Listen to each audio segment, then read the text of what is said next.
पिछले क्लास में हमने आरएमएस वैल्यू के बारे में पढ़ा था। कोई भी ऐसी अल्टरनेटिंग करंट सिग्नल की आरएमएस जो वैल्यू होता है उसको हम इफ़ेक्टिव वैल्यू बोलते हैं। बेसिकली हम आरएमएस वैल्यू या फिर इफ़ेक्टिव वैल्यू को हम उस सिग्नल की हीटिंग इफ़ेक्ट पर बेस्ड हीटिंग प्रॉपर्टी पर हम उसको डिफाइन करते हैं कि कोई भी डीसी सिग्नल किसी पर्टिकुलर सर्किट में गिवन टाइम ड्यूरेशन में जितनी अमाउंट में हीट प्रोडक्शन करता है, सेम उतने ही अमाउंट में उतने ही टाइम ड्यूरेशन के लिए हीट प्रोडक्शन पर्पस के लिए जितनी अमाउंट में एसी की आवश्यकता होगी उसी वैल्यू को हम उस एसी सिग्नल का क्या बोलेंगे, आरएमएस वैल्यू बोलेंगे। ठीक है, तो हीटिंग फिनोमेना पर उसको डिफाइन करते हैं। आज जो पढ़ेंगे वो टॉपिक है अपन का एवरेज वैल्यू। ठीक है, एवरेज वैल्यू। ठीक है, तो एवरेज वैल्यू, तो एवरेज वैल्यू जो होता है कोई भी अल्टरनेटिंग करंट सिग्नल की जो एवरेज वैल्यू है उसको हम कैसे बताएंगे कि कोई भी स्टडी मतलब डीसी करंट, कोई भी डीसी करंट किसी पर्टिकुलर सर्किट में जितनी अमाउंट में चार्ज ट्रांसफर करता है। ठीक है, कोई भी स्टडी मतलब कांस्टेंट एम्पलीट्यूड, स्टडी करंट या फिर डीसी करंट। तो कोई भी डीसी जो करंट है किसी पर्टिकुलर सर्किट में जितनी अमाउंट में चार्ज ट्रांसफर करता है, ठीक है, विच ट्रांसफर्स अक्रॉस एनी सर्किट। ठीक है, कोई भी स्टडी जो करंट है या फिर डीसी जो करंट है किसी पर्टिकुलर सर्किट में जितनी अमाउंट में चार्ज ट्रांसफ़र करता है, सेम अमाउंट की चार्ज ट्रांसफ़र करने के लिए जितनी अमाउंट में अल्टरनेटिंग करंट की आवश्यकता होगी उस आवश्यक अल्टरनेटिंग करंट को ही हम उसका क्या बोलेंगे, एवरेज वैल्यू बोलेंगे। तो कोई भी अल्टरनेटिंग करंट सिग्नल की एवरेज जो वैल्यू है उसको कैसे डिफाइन करते हैं, on the basis of charge transfer phenomena. ठीक है, कि कोई भी स्टडी जो करंट है किसी पर्टिकुलर गिवन सर्किट में गिवन टाइम ड्यूरेशन में जितनी अमाउंट में चार्ज ट्रांसफर करते हैं, क्या क्या बोला मैं, कोई भी स्टडी करंट या डीसी करंट है वो गिवन सर्किट में, ठीक है, गिवन टाइम ड्यूरेशन में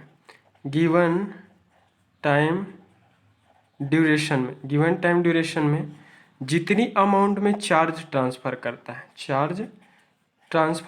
है, जितनी अमाउंट में कोई पर्टिकुलर एक सर्किट है, उस पर्टिकुलर सर्किट में एक सर्टेन टाइम ड्यूरेशन में कोई भी डीसी जो करंट है जितना चार्ज ट्रांसफ़र करता है, सेम अमाउंट की जो चार्जेस है, सेम अमाउंट की charge same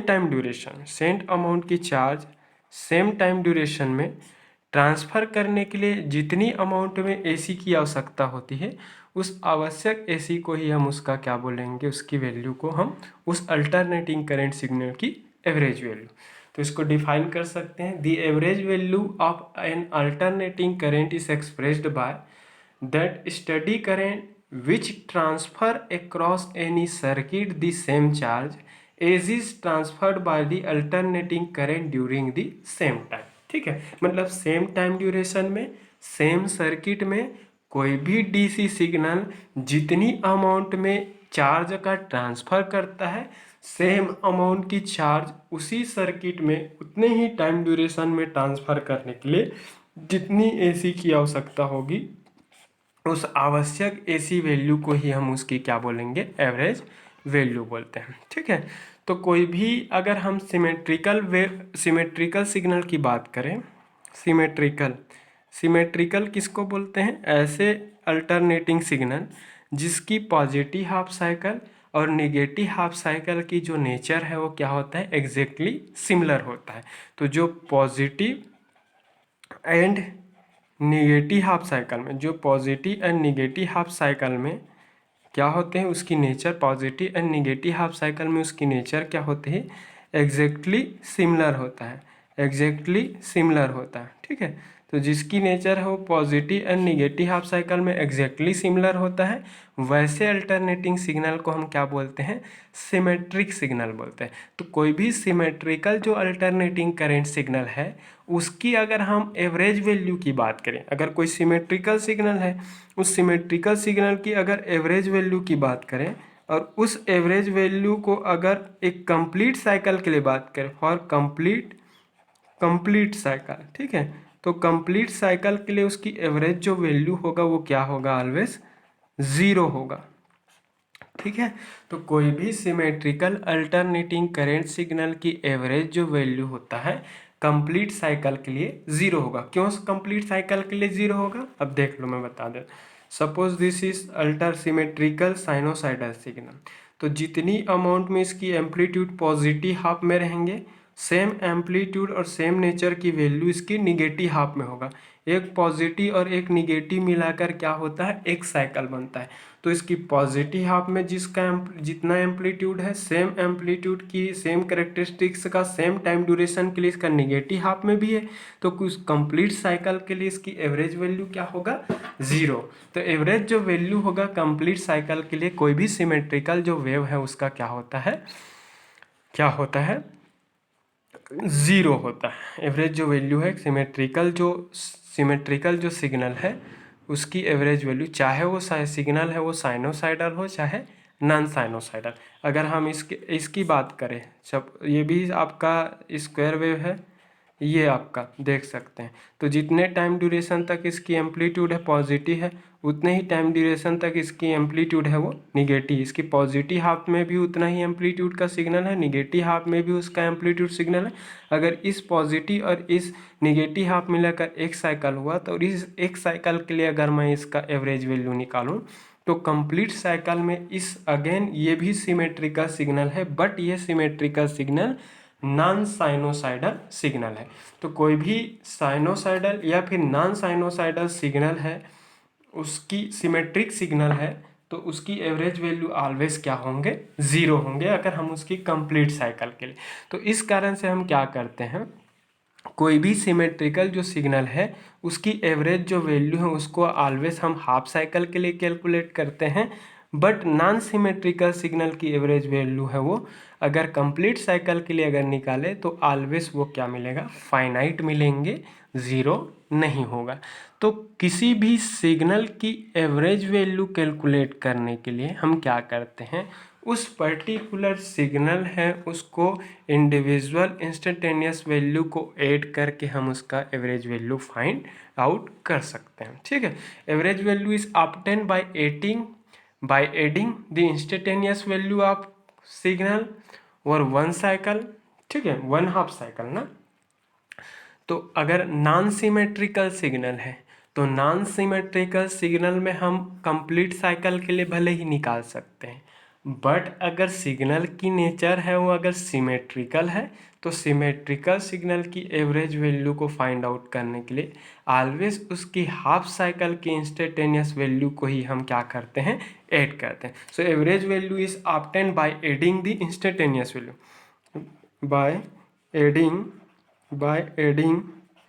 by adding the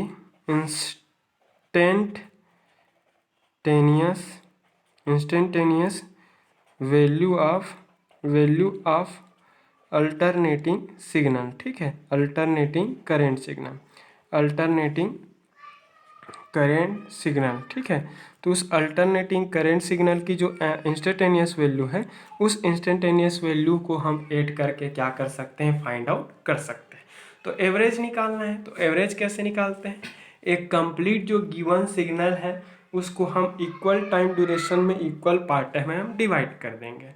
तो हम उसके इक्वल पार्ट में इक्वल टाइम ड्यूरेशन के इक्वल पार्ट में डिवाइड करेंगे तो हमें हर टाइम इंस्टेंट के लिए इंस्टेंटेनियस वैल्यू मिलेगा। वो सारे इंस्टेंटेनियस वैल्यू को हम क्या कर देंगे, ऐड कर देंगे। ऐड करने के बाद टोटल नंबर ऑफ पार्ट से उसकी हम उसको क्या करते हैं, डिवाइड कर देते हैं। या फिर क्या कर सकते हैं, हम उसकी इंटीग्रेटिंग करते हैं। ठीक है, तो अगर सिमेट्रिकल जो वेव है तो उस केस में हम क्या करते हैं, हम उसकी कंप्लीट एक साइकिल के लिए उसका इंटीग्रेशन करके इंटीग्रेटेड जो आउटपुट सिग्नल जो मिलेगा वही हमारा क्या कहलाएगा, एवरेज वैल्यू। तो एक साइकिल के लिए हम उस गिवन सिग्नल को क्या करते हैं, इंटीग्रेट कर देते हैं। तो एवरेज वैल्यू निकालने की दो मेथड है, एक है मिड ऑर्डिनेट मेथड, जैसा कि हमने आरएमएस वैल्यू में भी निकाला। तो मिड ऑर्डिनेट मेथड में क्या करते हैं, कोई भी दिए गए सिग्नल है, मान लिया जाए suppose this is given signal, या सपोज दिए गए सिग्नल, ये हमारा दिया गया सिग्नल, इस दिए गए सिग्नल है उसको n नंबर ऑफ पार्ट में इक्वल टाइम स्लॉट में equal time duration equal part में हम उसको क्या कर देते हैं, डिवाइड कर देते हैं। ठीक है, तो इक्वल डिवाइड की दे T1, ये आपका T1, ये T2 ऐसा। ठीक, तो suppose this is current signal, अगर ये करेंट सिग्नल है तो T1 पे इसका वैल्यू I1, T2 पे इसकी वैल्यू I2, T3 पे इसकी वैल्यू है वो I3, ऐसा करके Tn पे इसकी वैल्यू है, इंस्टेंटेनियस वैल्यू है वो In। Suppose this is current signal. तो हमने क्या किया, उस गिवन करेंट सिग्नल को हम इक्वल टाइम स्लॉट में इक्वल टाइम ड्यूरेशन के स्लॉट में उसको क्या कर दिया, डिवाइड कर दिया। तो हर टाइम इंस्टेंट पर हमें एक पर्टिकुलर फाइनाइट एम्पलीट्यूड हमें मिला, जिसे इंस्टेंटेनियस वैल्यू बोला। तो T1 पे इस करेंट अल्टरनेटिंग करेंट सिग्नल की इंस्टेंटेनियस वैल्यू I1 है, T2 टाइम स्लॉट पे इसकी इंस्टेंटेनियस वैल्यू जो है वो I2 है, T3 टाइम इंस्टेंट पे इसकी इंस्टेंटेनियस वैल्यू I3 है, और Tn टाइम इंस्टेंट पर इसकी इंस्टेंटेनियस वैल्यू क्या है, In है। तो क्या करते हैं, मिड ऑर्डिनेट मेथड से किसी particular given alternating current signal की अगर आरएमएस एवरेज वैल्यू निकालना है तो उस पर्टिकुलर केस में हम क्या करेंगे, सपोज उस करेंट अल्टरनेटिंग करेंट सिग्नल की एवरेज वैल्यू को मैं IAV से शो करूं, तो हम उसको क्या कर देते हैं, सारे टाइम इंस्टेंट पर जो इंस्टेंटेनियस वैल्यू जो मिलेगा, सारे इंस्टेंटेनियस वैल्यू को हम क्या करते हैं, हम ऐड कर देते हैं। ऐड करने के बाद उसको टोटल नंबर ऑफ डिवीजन से हम उसको क्या कर देते हैं, डिवाइड। तो सबसे by it is obtained by dividing the addition of instantaneous value of alternating current quantity. Clear हुआ। तो उस पर्टिकुलर अल्टरनेटिंग करेंट सिग्नल की इंस्टेंटेनियस वैल्यू को ऐड करके टोटल नंबर ऑफ पार्ट में डिवाइड करने से जो वैल्यू मिलेगा उसी को हम क्या बोलते हैं, एवरेज वैल्यू बोलते हैं। दूसरा आपका है आपका एनालिटिकल मेथड। ठीक है, एनालिटिकल मेथड में हम क्या करते हैं, उस गिवन जो आपका अल्टरनेटिंग जो सिग्नल है, उस गिवन अल्टरनेटिंग सिग्नल को हम कंप्लीट एक साइकिल के लिए इंटीग्रेट करके हम क्या निकाल लेते हैं, उसकी एवरेज वैल्यू है उसको फाइंड आउट कर लेते हैं। ठीक है, तो सपोज कोई भी अल्टरनेटिंग जो करेंट सिग्नल है, उस अल्टरनेटिंग करेंट सिग्नल को अगर मैं I से रिप्रेजेंट करूं तो I equal to IM into क्या हो जाएगा, sine of theta. This is expression for alternating current signal. क्योंकि उस अल्टरनेटिंग करेंट सिग्नल की नेचर है वो साइनोसॉइडली वेरी होता है, इस कारण मैं उसमें साइन फंक्शन का क्या किया, मल्टीप्लाई किया। IM क्या है, उस पर्टिकुलर अल्टरनेटिंग करेंट सिग्नल की मैक्सिमम एम्पलीट्यूड या फिर पीक एम्पलीट्यूड है। क्लियर हुआ। तो सपोज अल्टरनेटिंग जो स्टैंडर्ड इक्वेशन है अल्टरनेटिंग करेंट का, I equal to IM into sine theta. तो I एवरेज वैल्यू क्या होगा, मैंने बताया कि एक हम मिड ऑर्डिनेट मेथड से एवरेज वैल्यू निकालेंगे। मिड ऑर्डिनेट मेथड से एवरेज वैल्यू निकालने के लिए गिवन सिग्नल है उसको हम इक्वल पार्ट में n नंबर ऑफ पार्ट में उसको क्या कर देते हैं, डिवाइड कर देते हैं, और हर टाइम इंस्टेंट के करस्पॉन्डिंग जो वैल्यू है उसको हम उसका इंस्टेंटेनियस वैल्यू कहते हैं।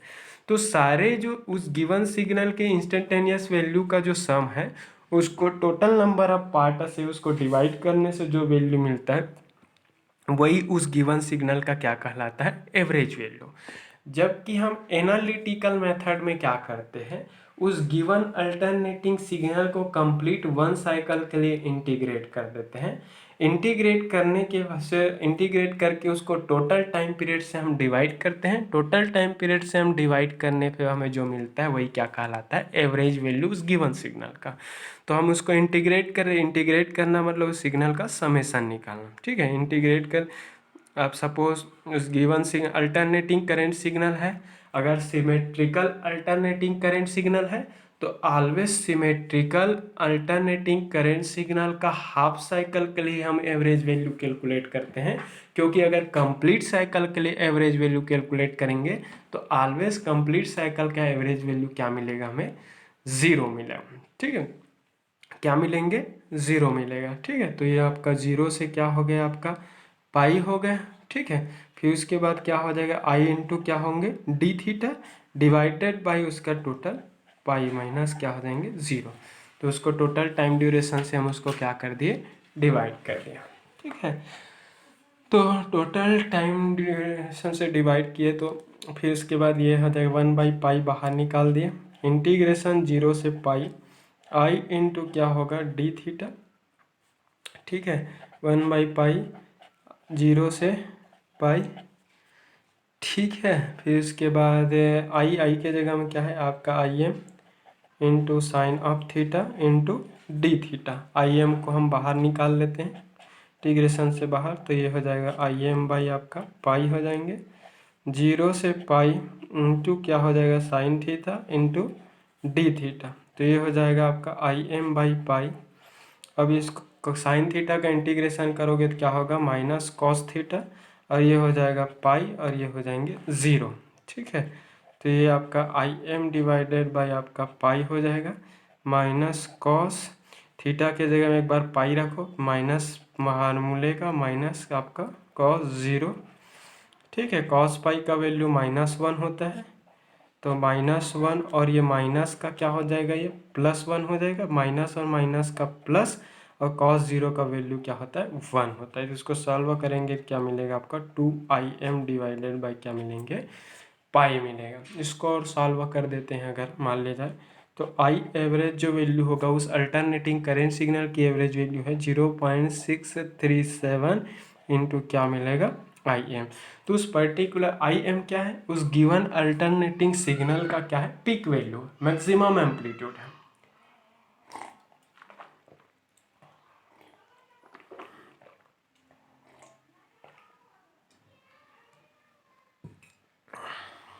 ठीक है, तो ये आपका क्या है, उस गिवन सिग्नल का क्या है, उस गिवन अल्टरनेटिंग सिग्नल का क्या मिल गया हमें, आरएम एवरेज वैल्यू मिल गया। ठीक है, तो उसके पीक वैल्यू का 63.7% होता है, बोल सकते हो। ठीक है, अब नेक्स्ट पढ़ते हैं, ये एवरेज वैल्यू हो गया। एवरेज वैल्यू अगर एग्जाम में आए तो सबसे पहले ये बताएंगे कि कोई भी अल्टरनेटिंग करेंट सिग्नल का जो एवरेज जो वैल्यू होता है उसको हम एक्सप्रेस कर कैसे एक्सप्रेस करते हैं, इस expressed by study current which transfer across any circuit the same charge.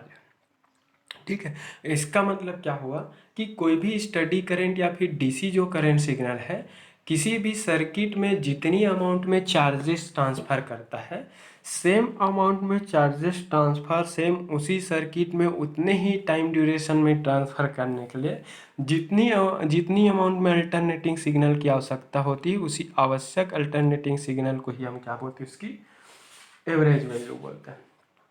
Clear हुआ, तो ये रहा अपन का एवरेज वैल्यू।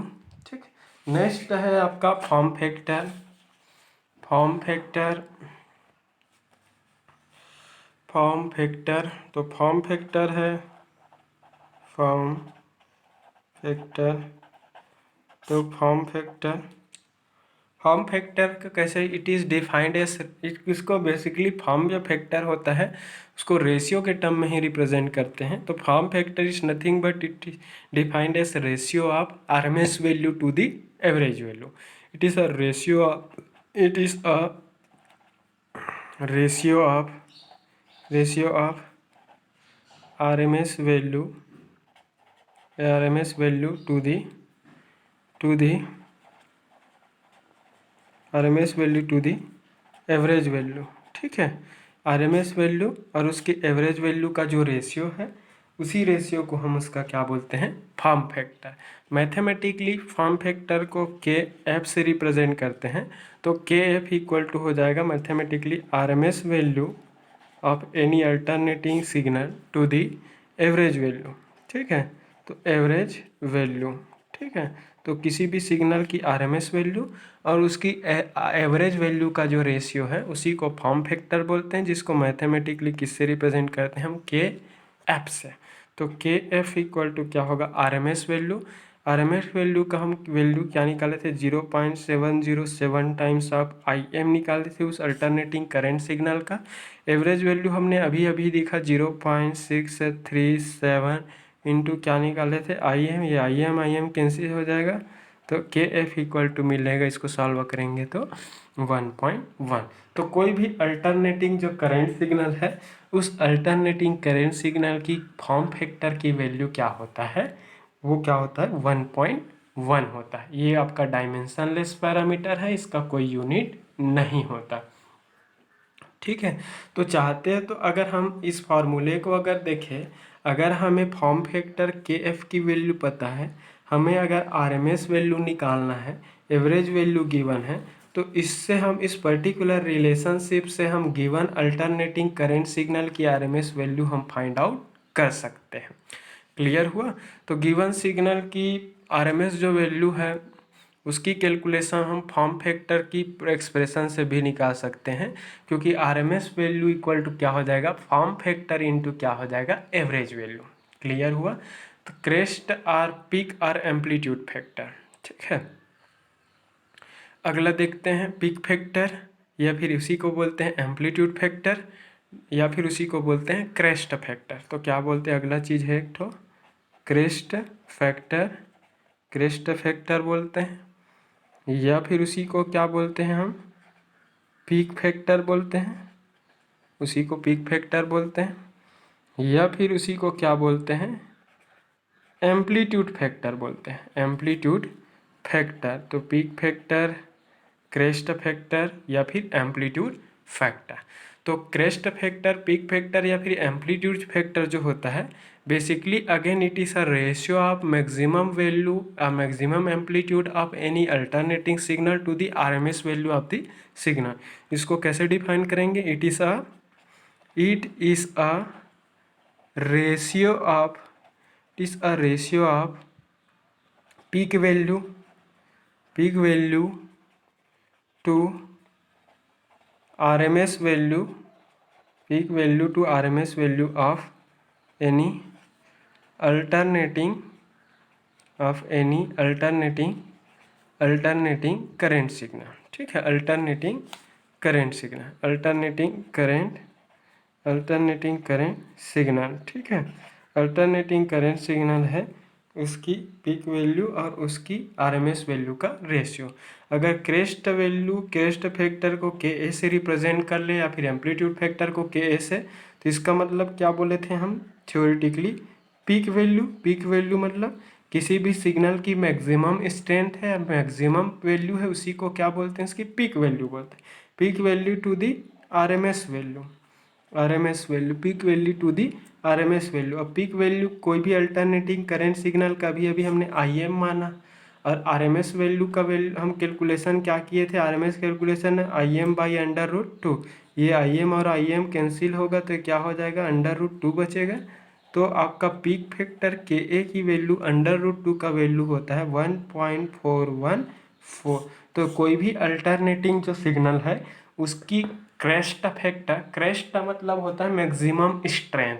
कोई भी अल्टरनेटिंग सिग्नल जिस मैक्सिमम स्ट्रेंथ को अचीव करता है उसी मैक्सिमम वैल्यू को उसकी क्रेस्ट वैल्यू बोलेंगे, या फिर उसी को पीक वैल्यू बोलते हैं, या फिर उसी को हम क्या बोलते हैं, एम्पलीट्यूड बोलते हैं। ठीक है, तो एम्पलीट्यूड फैक्टर, कोई भी अल्टरनेटिंग सिग्नल की एम्पलीट्यूड जो फैक्टर जो होता है वो कितना होगा आपका 1.414 होगा। बट उसकी फॉर्म जो फैक्टर होंगे, फॉर्म फैक्टर की वैल्यू अल्टरनेटिंग करंट से, चाहे वो वोल्टेज सिग्नल हो चाहे आपका करंट सिग्नल हो। मान लीजिए इसी को हम वोल्टेज सिग्नल के टर्म में अगर एक्सप्रेस करें, तो कोई भी अगर वोल्टेज सिग्नल है तो वोल्टेज सिग्नल की आपका एम्पलीट्यूड फैक्टर पीक वैल्यू, उस वोल्टेज सिग्नल की पीक वैल्यू Vm होगा। आरएमएस वैल्यू, वोल्टेज सिग्नल की आरएमएस वैल्यू Vm/√2 मिलेंगे।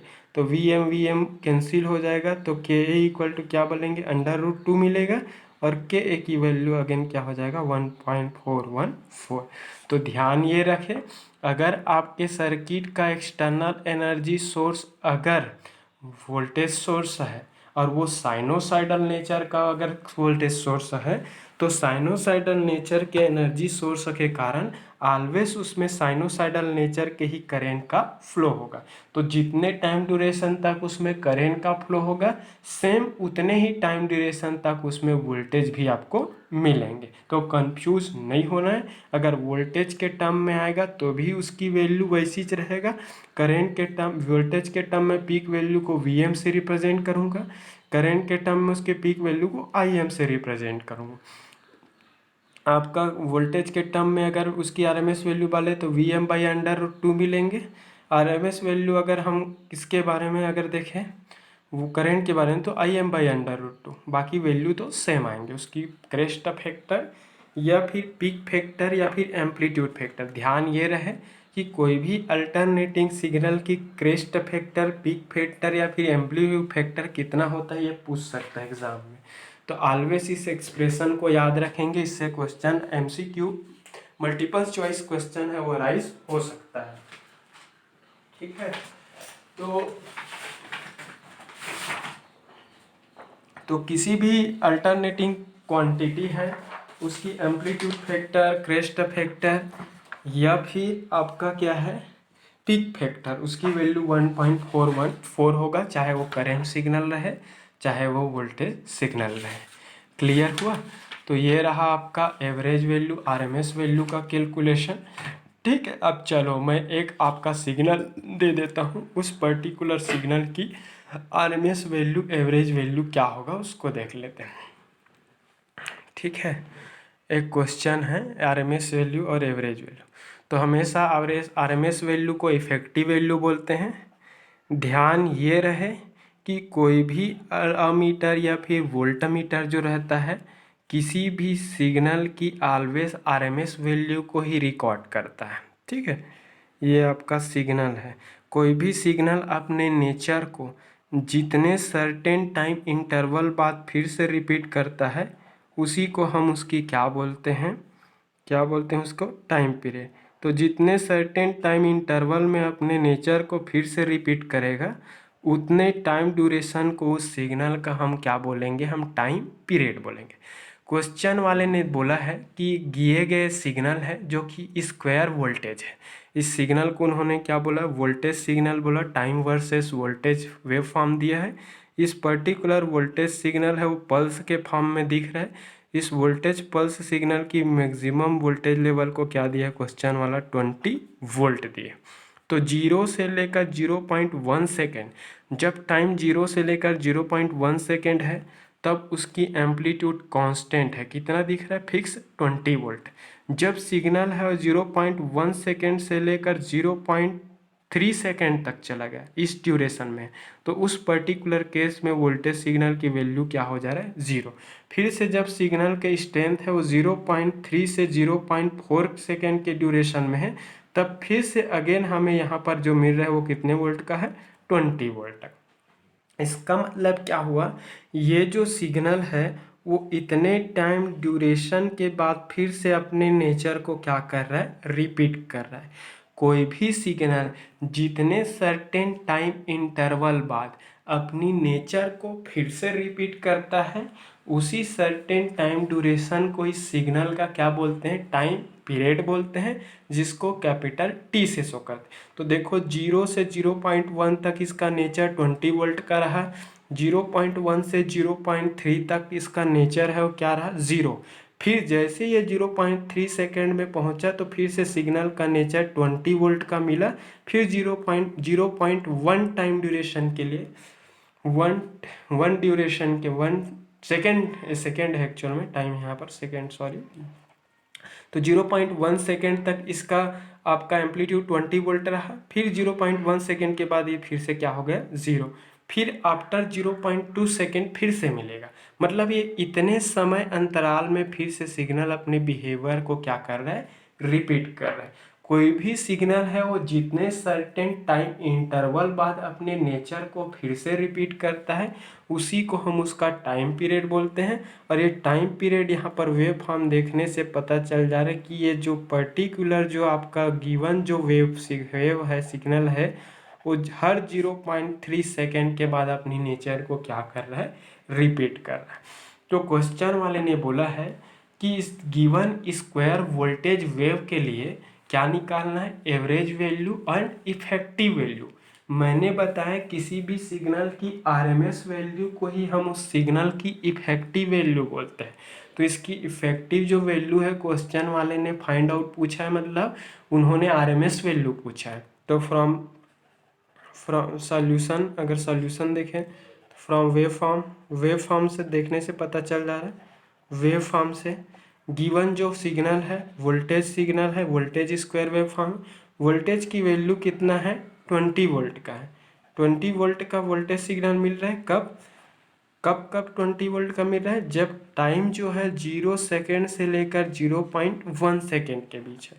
दैट मीन्स लिख सकता हूँ 0 less than t less than 0.1, ठीक है, लेस देन आर, ऐसा लिख सकते हैं less than or equal to, less than or equal to, मतलब जब आपका टाइम जो है 0 से लेकर 0.1 सेकेंड के बीच है तो उस पर्टिकुलर केस में सिग्नल का स्ट्रेंथ कितना है, 20 वोल्ट का है। अगला फिर से अगेन वोल्टेज की नेचर है, वोल्टेज V इक्वल टू क्या है, 0 है, 0 वोल्ट है। कब, जब आपका टाइम जो है 0.1 less than t less than आपका 0.3, ठीक है, लेस देन और इक्वल नहीं रहेगा, इक्वल में तो उसका वैल्यू इक्वल नहीं रहेगा, ठीक है, ये इक्वल नहीं रहेगा, ये इतना रहेगा। तो जब आपका टाइम है 0.1 सेकेंड से लेकर 0.3 सेकेंड के बीच है तो वोल्टेज का वैल्यू वेव फॉर्म में 0 दिख रहा है। जब आपका टाइम 0 से लेकर 0.1 सेकेंड के बीच है तो वोल्टेज की वैल्यू कितना दिख रहा है, 20 वोल्ट दिख रहा है, ठीक है, 20 वोल्ट का दिख रहा है। तो और इसमें वेव फॉर्म से देखने से पता चल जा रहा है कि इस वेव फॉर्म, ठीक है, वेव फॉर्म से the time period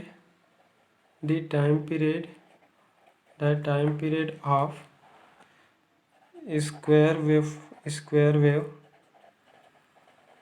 t equal to कितना मिलेगा, 0.3 सेकेंड, मतलब जस्ट 0.3 सेकेंड के बाद सिग्नल की नेचर फिर से पहले ही जैसा मिल रहा है। तो जितने टाइम ड्यूरेशन बाद उसकी नेचर पहले जैसा ही मिलेगा वही उसका क्या कहलाता है, time period. So average value V average equal to क्या होता है, स्टैंडर्ड फार्मूला जान लो, 1/t, टी मतलब टाइम पीरियड, ठीक है।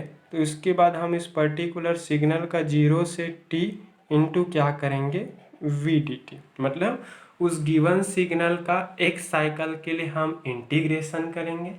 तो एक साइकिल टाइम ड्यूरेशन में दिए गए सिग्नल का इंटीग्रेशन करने से जो आउटपुट मिलेगा वो एक साइकिल का क्या मिलेगा, हमें एडिशन मिलेगा, समेशन मिलेगा, सम मिलेगा। और जैसे ही एक साइकिल में कंप्लीट उस सिग्नल की समेशन को अगर हम टाइम पीरियड से डिवाइड कर देंगे तो हमें क्या मिलेगा, एवरेज वैल्यू मिल जाएगा, ठीक है। तो ये हो जाएगा 1/t का मतलब यहाँ पर क्या है आपका 0.3। फिर आपका सिग्नल की नेचर दो तरीके से, कैसे, 0 से लेकर 0.1 सेकेंड तक सिग्नल है 20 वोल्ट का है, प्लस, ठीक है, 0 से लेकर 0.1 सेकेंड के लिए सिग्नल का नेचर 20 वोल्ट का है, फिर 1 डिवाइडेड बाई 0.3, अगेन सिग्नल है 0.1 सेकेंड से लेकर 0.3 सेकेंड तक सिग्नल की वैल्यू क्या है, 0। तो ये तो क्या हो जाएगा आपका 0 हो जाएगा, ठीक है। और ये आपका क्या हो जाएगा, वी एवरेज, तो वी एवरेज इक्वल टू 1/0.3 तो 0 to 0.1 20 इंटू क्या हो जाएगा, डी टी हो जाएगा, ठीक है।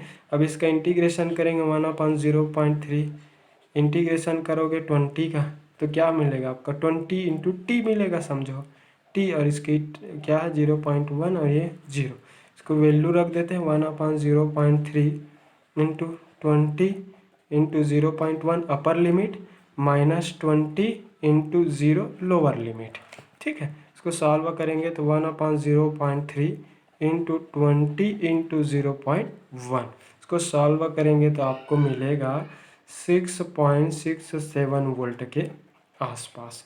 तो उस गिवन स्क्वायर जो वोल्टेज वेव है उसकी क्या है, ये एवरेज वेव।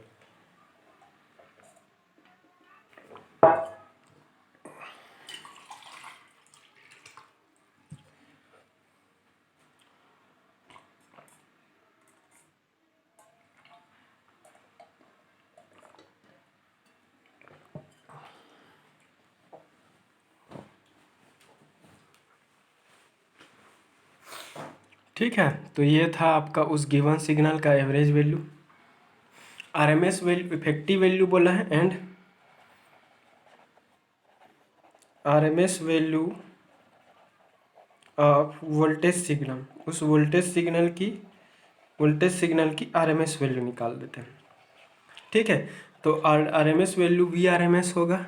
तो वी आरएमएस इक्वल टू क्या फार्मूला होता है, अंडर रूट, उस दिन मैं आरएमएस वैल्यू लिया था 1/t। यहाँ पर जो भी वैल्यू लिया था वो सिग्नल का टाइम पीरियड है। ठीक है, इंटीग्रेशन 0 से t इंटू सिग्नल के स्क्वायर इंटू डी टी। इसका आरएमएस का मतलब होता है रूट मीन स्क्वायर वैल्यू, मतलब सिग्नल के इंस्टेंटेनियस वैल्यू के स्क्वायर का मीन का रूट। मतलब सिग्नल का ये इंस्टेंटेनियस वैल्यू हुआ। सिग्नल के इस कंप्लीट साइकिल के लिए हमने इंटीग्रेट किया तो हमें क्या मिला, उसके स्क्वायर का सम मिल गया। इंस्टेंटेनियस वैल्यू के स्क्वायर का क्या मिल गया, सम मिल गया। अब स्क्वायर के सम को हम टाइम पीरियड से क्या कर रहे हैं, डिवाइड कर रहे हैं। तो टाइम पीरियड से डिवाइड करने से इतना क्या हुआ, मीन। फिर मीन का हम क्या निकाल रहे हैं, स्क्वायर रूट।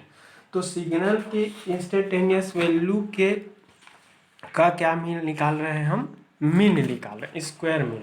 ठीक है, square RMS value, root mean square value. ठीक है, तो ये V RMS value, V RMS equal to क्या होगा, अंडर रूट 1/t। टी के जगह में यहाँ पर क्या है 0.3 इंटीग्रेशन लिमिटेशन क्या है, 0 से लेकर 0.1 तक सिग्नल की नेचर है वो 20 volt to D T plus 1/0.3, क्योंकि एक साइकिल में सिग्नल की नेचर है वो दो टाइप का है।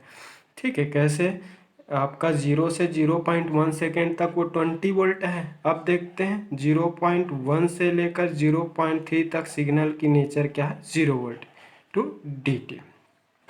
क्लियर हुआ, तो ये है अपन का। तो V R M S equal to क्या हो जाएगा, अंडर रूट 1/0.3। ये हो जाएगा, इसका इंटीग्रेशन करते हैं, स्क्वायर पहले 0 से 0.1, 20 का स्क्वायर मतलब 400 इंटू क्या होगा डी टी प्लस 1/0.3, 0.1 से लेकर 0.3, ये तो 0 ही हो जाएगा इंटू डी टी, ये पूरे का वैल्यू क्या होगा, 0 होगा। ठीक है, तो V R M S value 1/0.3, 400 का इंटीग्रेशन डी टी के रिस्पेक्ट में, ये होगा आपका 400 इंटू टी, और ये होगा 0.1 से लेकर 0, इसका तो 0 हो जाएगा। तो V R M S equal to क्या होगा, अंडर रूट 1/0.3, 400 में अब जहाँ पर टी है वहाँ पर 0.1 रखो, एक बार 0 रखो, तो 400 इंटू 0.1 माइनस 400 इंटू क्या होगा 0, तो ये होगा आपका 1/0.3 इंटू 400 इंटू 0.1, तो ये वी आर एम एस। ठीक है, तो उस पर्टिकुलर गिवन स्क्वायर जो वेव है उसकी आरएमएस जो वैल्यू कैलकुलेटर से पुट करोगे तो 11.5 वोल्ट में।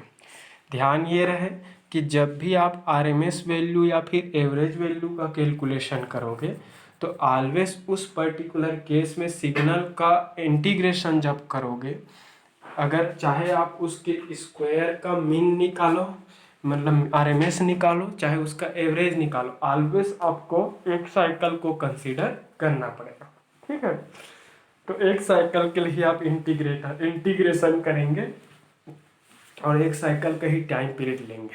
ठीक है, तो ये था उस गिवन स्क्वायर वेव का आरएमएस एंड एवरेज वैल्यू। ठीक है, तो हमेशा कोई भी एग्ज़ाम वाला इस टाइप से दे सकता है। क्वेश्चन वाला ये बोल सकता है for given wave signal calculate the RMS and average value, ऐसा दे सकता है आपको। ठीक है, तो आपको सिग्नल को ही देख करके समझना है। कोई भी सिग्नल जितने सर्टेन टाइम इंटरवल में अपने बिहेवियर को रिपीट करेगा, वही टाइम इंटरवल उसका क्या कहलाता है, टाइम पीरियड।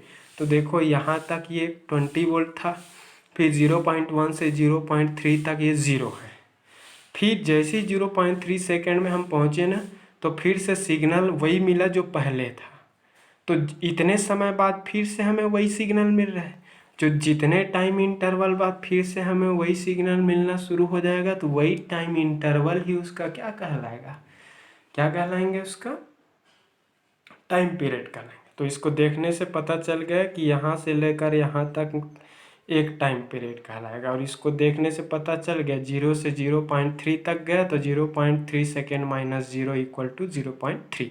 तो इसका टाइम पीरियड क्या मिला, 0.3 सेकेंड मिला। क्लियर हुआ। तो इस टाइप सा क्वेश्चन आपको मेन एग्जाम में अराइज हो सकता है। आई थिंक सबको क्लियर हो गया होगा ये कैसे लिखा। ये वेव फॉर्म देखने समझ में आता है। 0 से 0.1 टाइम 1 सेकेंड तक था, तो सिग्नल का नेचर 20 वोल्ट है। अब 0.1 सेकेंड से 0.3 सेकेंड तक गया, तो सिग्नल की नेचर क्या मिल गया, 0 वोल्ट। तो 0.0 से लेकर 0.3 तक का उस सिग्नल है वो क्या कहलाएगा, एक टाइम पीरियड कहलाएगा। ठीक है, तो आई थिंक सबको क्लियर हुआ होगा। ठीक है, थैंक यू।